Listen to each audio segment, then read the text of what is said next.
Hi, Kelly. It is great to have you on the show. I'm so excited about your new book that came out, Space to Bloom. It is a fantastic book of poems. So I have read parts of it so far. Full disclosure, I haven't finished reading it yet, but the poems that I have read really like transport you. And I'm not just like blowing smoke. Like there's a lot of stuff in here that I can't necessarily relate to, but that when I read it, I understand the feeling and it brings me somewhere, if that makes sense. Yeah. So that's really cool. Thank you. And there's a lot of drop the mic moments. Like there was a lot of times where I was reading and then like it's like getting you in a feeling and then you drop a line at the end and I'm like, oh damn. Yeah. That's kind of my thing. Like unintentionally it just happens. I get to the end and I'm just like, boom. It's sick. Yeah, I love it. There's like several of them. I'm like, oh shit, like that's a drop the mic moment. So that's pretty cool. Yeah. Cool. Thank you. So we'll get right into some questions that I think your fans might have, so that we can answer some burning questions for them. So when did you start writing this book? So I started writing it in August of 2020. Okay. So it was a really short time period, actually. I think I wrote the whole thing by like November it was done. Wow. Yeah. So the poems themselves were written August, September, October. And then I started the editing process in November. Wow. So you, because this is not a short book. So you were working. Yeah. Like when I was literally working, I work a full-time retail management job. So it was like every day after work, on my work breaks, at work, like running and like writing stuff on receipt paper. It was just like, that is cool.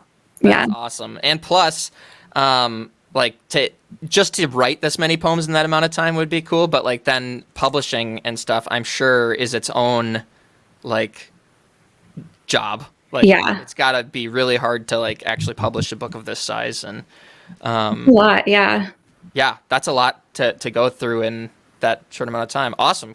Yeah. Congrats on finishing that. That's super cool. Thank you. Sometimes I don't know how I did it, but I did it. Nice.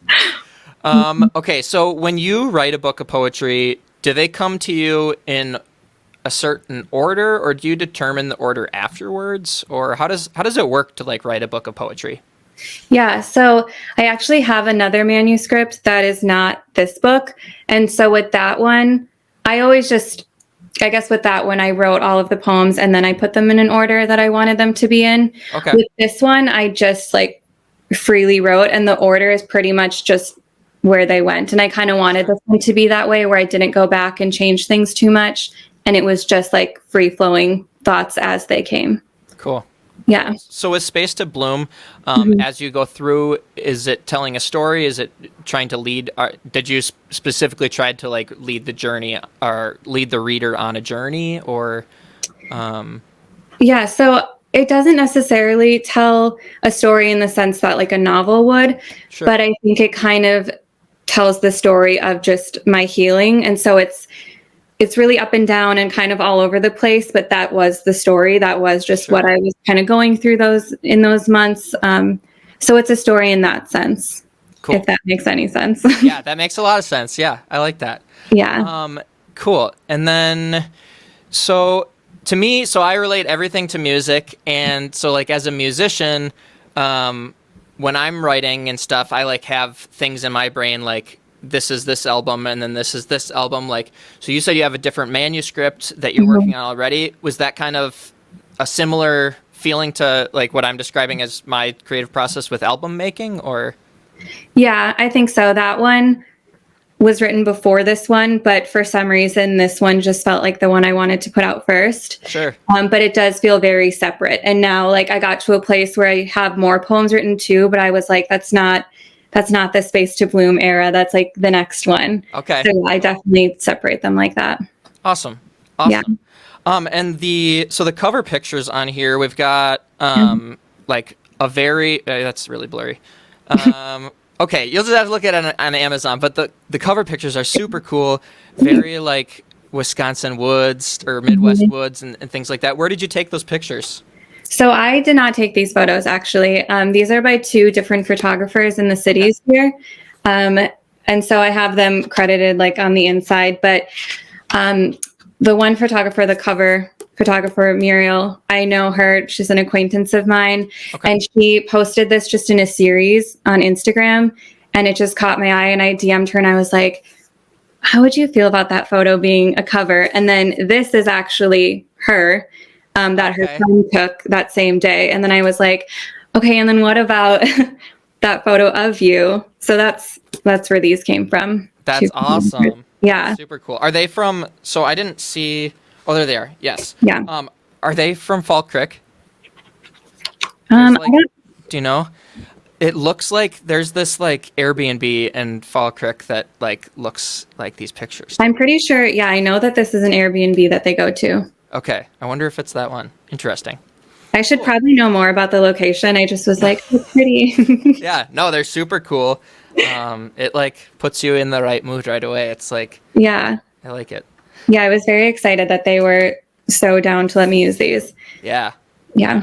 Super cool. Okay. So poetry just went like mainstream in a huge way with the inauguration, and then with the Super Bowl now, Amanda Gorman making these like huge moves in poetry. Like, tell me like what that means for you. Like, is that really exciting to see? Yeah, just talk about that a little bit. Yeah, it's so exciting. It's always really exciting when I feel like it kind of happens in waves. Like back in the day when Tumblr was really big, there was like a huge wave of poetry then. And then despite what people think of Milk and Honey, like that author ended up on, I think it was like Jimmy Fallon and magazine covers, and that, oh, there's Sylvia, sorry. No, that's good. We've got a question about her later. Okay, great. But to see that was really cool. And then, yeah, now to see poets at the Super Bowl and the inauguration, it's so cool whenever a big wave comes through like that. And then just to see the hype online, poetry book sales go way up, people are posting, and yeah, it's always really cool. Yeah. But I'm always like, hold on to this like excitement for it, guys. Like it's always this good and cool. Yeah. Yeah. It seems like everything goes in waves like that, like genres of music and everything else. Like, and then all of the people who are like involved in it are like, come on, let's just stay excited. So right? I totally relate to that. And yeah, but it was so cool to see, you know, that happened at the inauguration. And then like, not only was it cool, but then you're right. Like there's an explosion online of people who are like, wow, poetry is cool. And it's like, yeah, we've been telling you that. Like I've been saying. So that's super cool. Yeah. Let's talk about your Instagram account. So I'll put below where people can follow you, but you have 2 different Instagram accounts. Let's start with, you have an account called Kelly's Bookcase. It features all kinds of like really cool pictures and books. And I think from what I could tell on locations that most of them were a bookstore in Minneapolis, right? Mm-hmm. Yeah. Okay, cool. So what is that account all about? Yeah, so that just started. I was always posting what I was reading on my main account, and I just felt like people probably didn't care. Like, were really getting bored with it. And so I was like, okay, I'll just make like this little separate account that the few people who care about that stuff can follow. Yeah. And then I started going to just like all the bookstores here in Minnesota, taking pictures, posting them. And then I don't know what happened. It just like has done really well. Yeah, it has a lot of followers, I saw. Yeah, and now I just I'll go to bookstores wherever I go and take photos and talk about the bookshops and everything. So that honestly, I love that account just because the people too, like that whole community is so nice and so incredible. And it's like my little happy corner of the internet. So that's awesome. Yeah. Was it a specific post that you think like that everyone all of a sudden, like you were like, oh my gosh, I posted this picture and then it exploded? Or was it kind of over time or? I think it was kind of over time. It was once I like figured out if I just have like a consistent filter on photos, like, and I have this pretty theme. Yeah. But also there is a bookshop that I like sometimes help out at too. It's James and Mary Laurie Booksellers. Okay. And they have such a gorgeous shop. And it was once I started posting a lot about theirs, which is probably the shop that you're thinking of where a lot of the photos come from. People really love their shop for good reason. It's so beautiful. Cool. So, yeah. Cool. Awesome. And then you have another account, which is your main account that we'll put right here as well, which is your name. And then, so what are you aiming to do with that account? Or is that more just like, is that a dumb question? Is it just a personal account? And why are you asking that, Nick? Or... No, it's not a dumb question. No, but that's just, I don't really plan to do anything with that. It's just I think I just post stupid stuff on there, really. Like, I don't know. Oh, I like it. Like, it's interesting. Like, you're posting, like, there's poems and stuff that you post, and I'm like, oh, okay, cool. Like, and you post, like, how you're feeling that day or whatever, but in a cool way. I'm more, like, moody and, like, sassy on my main one, and then my book one is very wholesome. So, honestly, I would say, like, mostly the reason I follow your main account is to find out when Taylor Swift is dropping new albums and stuff. Yes. So it's just, like, it's the, like, alert for me. Yeah, it's like Taylor Swift news. Cool. So, okay. So my next question is not really a question, but let's just talk about Taylor Swift a little bit. Yes. You love Taylor Swift. You're not shy about that. Mm-hmm. What makes you such a fan of Taylor Swift?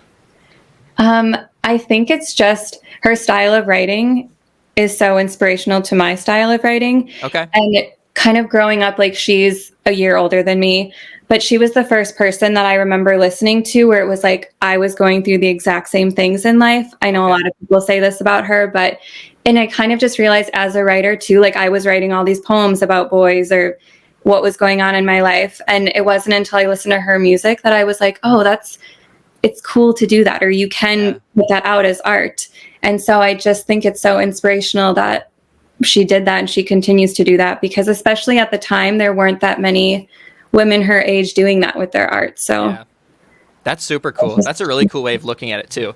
And she's just amazing. Well, that's the other part is, like, she was like one of the first ones to do that. Like what you said, like making it cool to do that. Yeah. And she, like, did it better than anyone at anything. Like, now she's like when you think of people at the top of their industry, like Taylor Swift is one of them. And every time she releases an album, me, even as like a business major guy, I'm like, okay, how she released that was freaking genius. Right. Like, yeah. And I think I'm such a lyrics person, obviously being a poet, and just her writing is so good. Like, she's such an amazing songwriter. Yeah. Cool. So. Cool.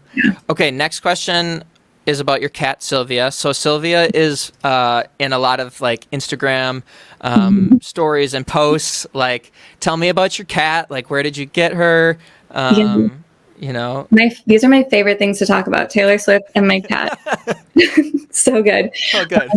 So I got Sylvia at the Animal Control Center here. Okay. And I didn't want her. Like, I went to look at this other cat, and that cat bit me, which is ironic because Sylvia bites all the time, but that cat bit me and I was like, okay, no. And then Sylvia was just being out of control in her cage, like wanting attention. So I was like, oh my gosh, okay, I'll pet this cat before I leave. And then, of course, she nuzzled into me and, like, I bonded with her.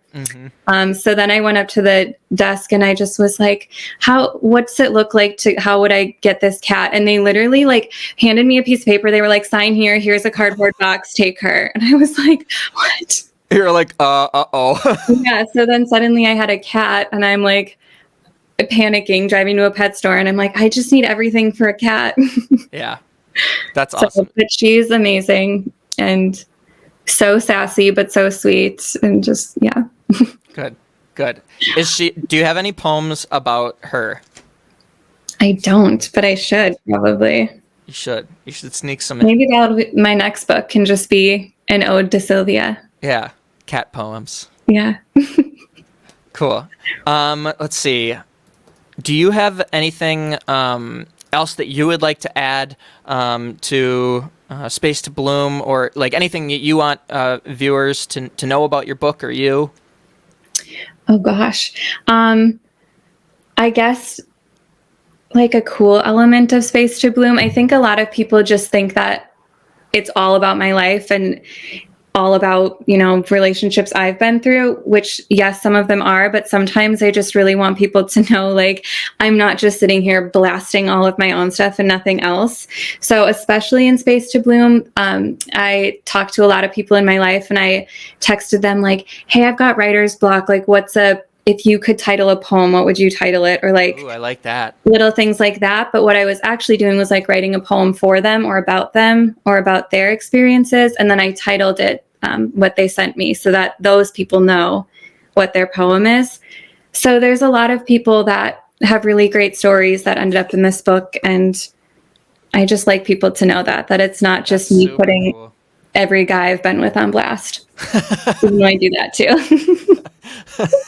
Like Taylor Swift. That's funny. Yeah. I like that. I think it's funny. Yeah. And not, okay, funny is not the right word. In one lens, it's funny. In the other lens, it's like, it's, for lack of a better word, very poetic. Yeah. At this point, people know what they're getting into. See, I always wondered that too. Like in high school, like every girl that I would like get involved with, I would end up writing a song about. So that's kind of where I was at too. I was like, well, they know, like they broke my heart. They're getting a song. Like, exactly. So I've even had guys be like, please don't write about this. Like if they do something, they're like, can you just not make this a poem? There was a comedian that Sierra and I were watching the other day, and his wife did something really, really embarrassing. And she just started crying and bawling. And he's like, why are you crying? Why are you crying? And she's like, you're going to talk about this in your stand-up routine. Honestly, yeah, that would be hard. Yeah, it's hard being with artists. And just like, we're not, we're difficult people. Yeah, that's very true. Okay, so let's reminisce a little bit. So I met you in college at the house called the Band House. And that's kind of, I mean, like, did that have anything like to do with you ending up becoming a poet? And like, I mean, that's dumb because you were a poet before then, but like, how did that either college experience or friendships as you were growing up, I guess, impact your poetry? Yeah, that had a huge impact because obviously I always was writing, but my freshman year, I went to school to be a teacher. Okay. So I was going to be an English teacher, which not my passion anymore.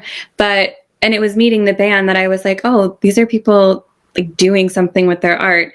And so that definitely inspired me and made me see that I could do that too. Yeah. And it just made me not feel self-conscious or weird to express myself through my art and to put it out to the world. Like sometimes people are like, oh, doesn't it scare you to like put your thoughts out in the world? But I guess it felt really normal for me because all of my friends were doing that. Yeah. So yeah. Plus all of your friends were a bunch of goons. Yeah. You're like, well, if these guys can put stuff out like that and be fine, like, right. Yeah. Yeah. That's good. That's cool.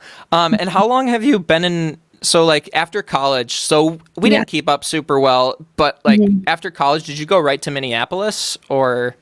No, I was in Eau Claire for, gosh, I don't know, a couple of years. Okay. And then, because I think I've been here, I can't even keep track of time anymore. I think I've been here 4 or 5 years. Okay.